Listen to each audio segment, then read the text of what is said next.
साल 2024 में लोकसभा चुनाव होने जा रहे हैं और इन लोकसभा चुनाव के लिए रणनीतियां बनाई जा रही हैं मोदी सरकार की तरफ से कि कैसे भी करके एक बार फिर से जीत हासिल करनी है।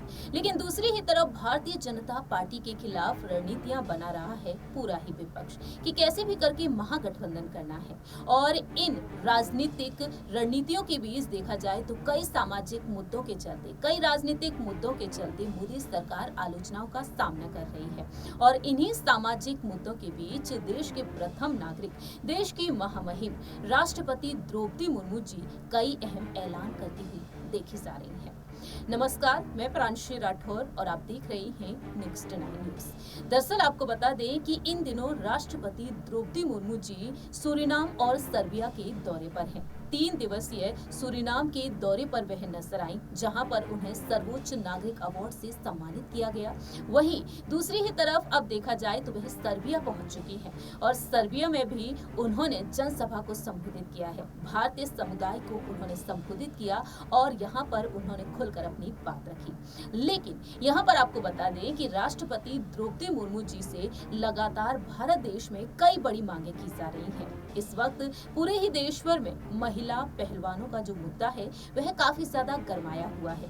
देश की बेटियां लगातार गुहार लगा रही हैं कि बीजेपी सांसद और डब्ल्यूएफआई के प्रमुख ब्रजभूषण शरण सिंह को सभी पदों से बर्खास्त किया जाए, इस्तीफा लिया जाए और गिरफ्तारी की जाए। और इस मामले में गृह मंत्री अमित शाह से उनकी मुलाकात हुई है, तो वहीं दूसरी ही तरफ खेल मंत्री अनुराग ठाकुर से भी उनकी मुलाकात हो चुकी है।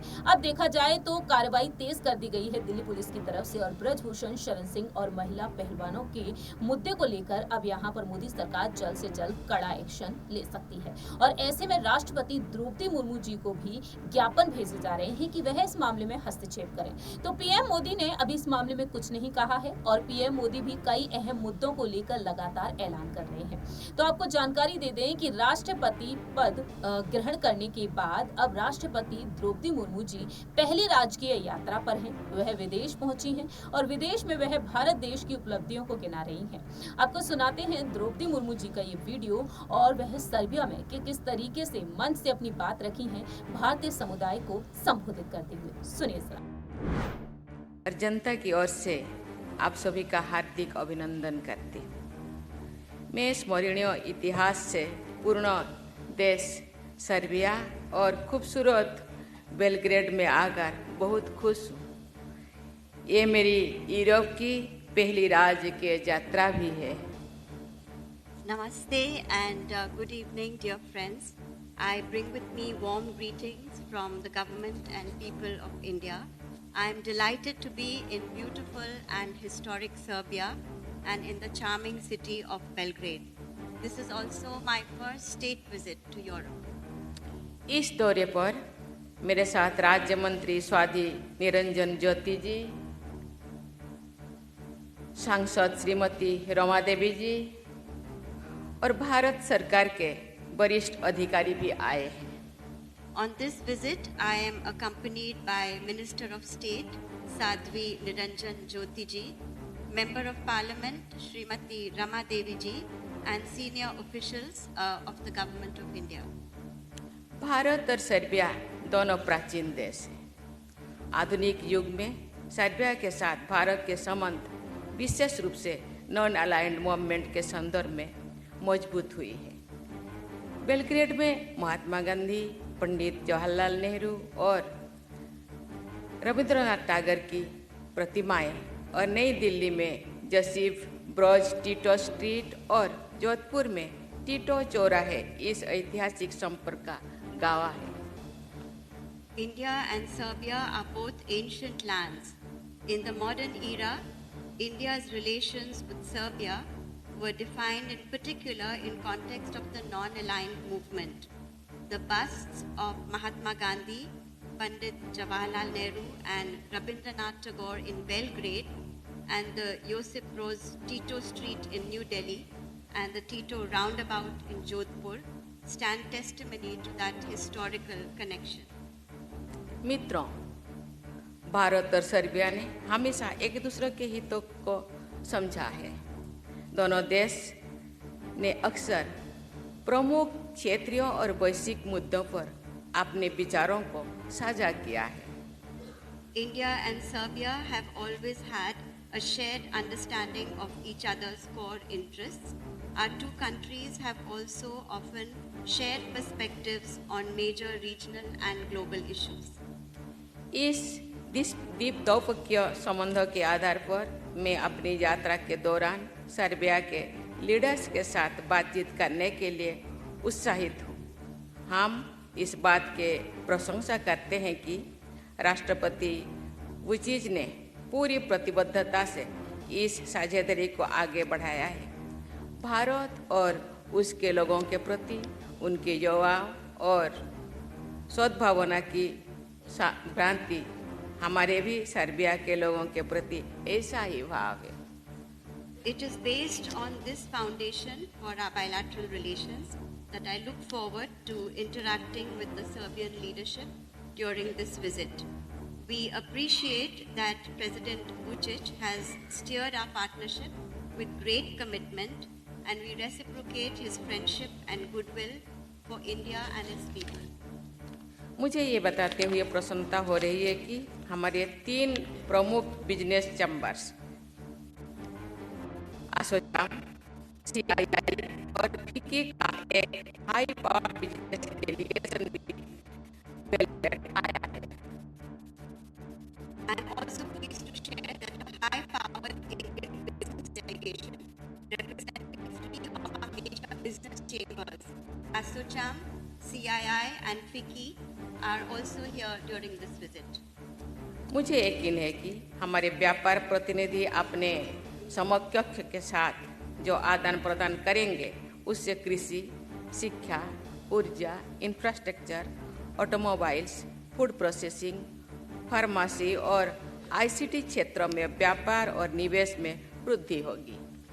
I am confident that the exchanges our business delegates have with their counterparts will strengthen trade and investment relations in the fields of agriculture, defense, power, energy, infrastructure, automobiles, food processing, pharmacy, and IT.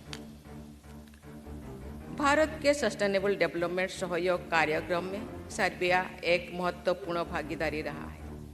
ICT, management, finance, textiles, rural development, पर्यावरण, लोकतंत्र, योगा और आयुर्वेद के क्षेत्रों में हमारे hi tech capacity building कार्यक्रम के तहत कई सर्बियन नागरिक प्रशिक्षण प्राप्त करके लाभान्वित हुए हैं। Serbia has been a valuable partner in India's Sustainable Development Cooperation Programs. Many Serbians have benefited from training under our flagship Indian Technical and Economic Cooperation Program, ITEC, in areas such as IT, management, finance, textiles, rural development, environment, jurisprudence, democracy, yoga and Ayurveda.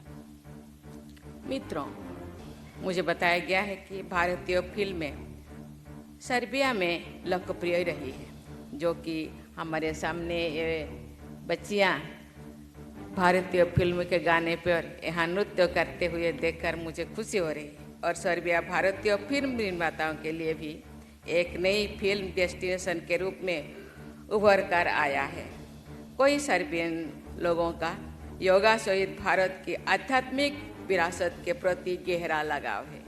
मुझे ये भी बताया गया है कि आयुर्वेद को यहाँ treatment के रूप में मान्यता प्राप्त है। I am told that Indian movies are popular in Serbia, and I was very pleased to see the cultural performance put up by the children a short while ago. Many Serbians also have a deep affinity for India's spiritual heritage, including yoga. I am also told that Ayurveda is recognized here as a system for cure and treatment. हमारे यहाँ Novak जोकोविच को लाखों लोग एक role model और प्रेरणा के रूप में देखते हैं।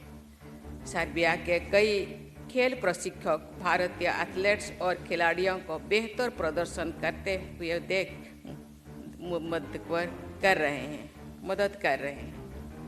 Meanwhile, back home, Novak Djokovic is seen as a role model and inspiration for millions. Several sports coaches from Serbia are helping Indian athletes and sports persons to improve their skills. आज यहाँ आए सर्बियंस जो भारत के मित्र है, उनका मैं विशेष रूप से अभिनंदन करना चाहूँगी। हम भारत के प्रति आपकी श्रद्धा और प्रेम से मैं अभिभूत हूँ। भारत और सर्बिया के बीच मित्रता और आपसी समझ को मजबूत करने में आपकी भूमिका अमूल्य है।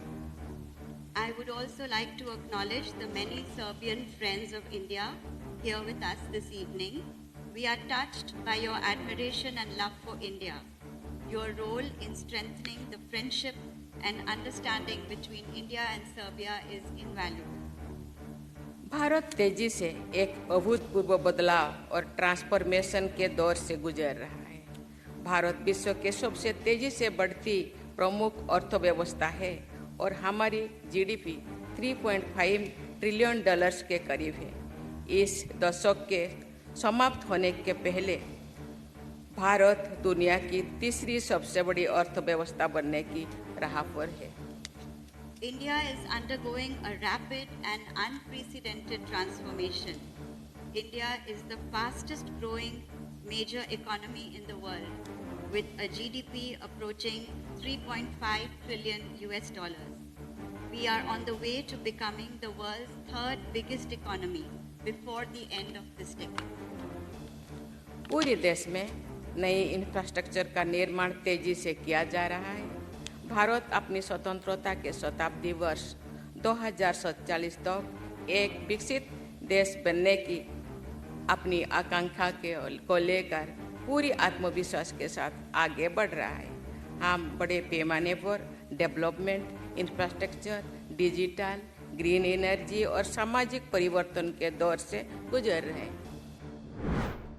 आपने सुना कि किस तरीके से राष्ट्रपति ने यहाँ पर अपनी बात रखी और उनका कहना साफ तौर पर रहा है कि भारत देश 2047 तक विकसित होता हुआ नजर आएगा और यही बात उपराष्ट्रपति ने भी कही थी बीते 2 दिन पहले। अब देखते हैं कि आखिरकार भारत देश में किस तरह से विकास होता हुआ नजर आएगा। देश के प्रधानमंत्री भी लगातार तैयारियां कर रहे हैं, तो वहीं राष्ट्रपति की इन बातों से आप कितना सहमत हैं, ये आप कमेंट सेक्शन में बता सकते हैं। तब तक के लिए आप देखते रहिए नेक्स्ट 9 न्यूज।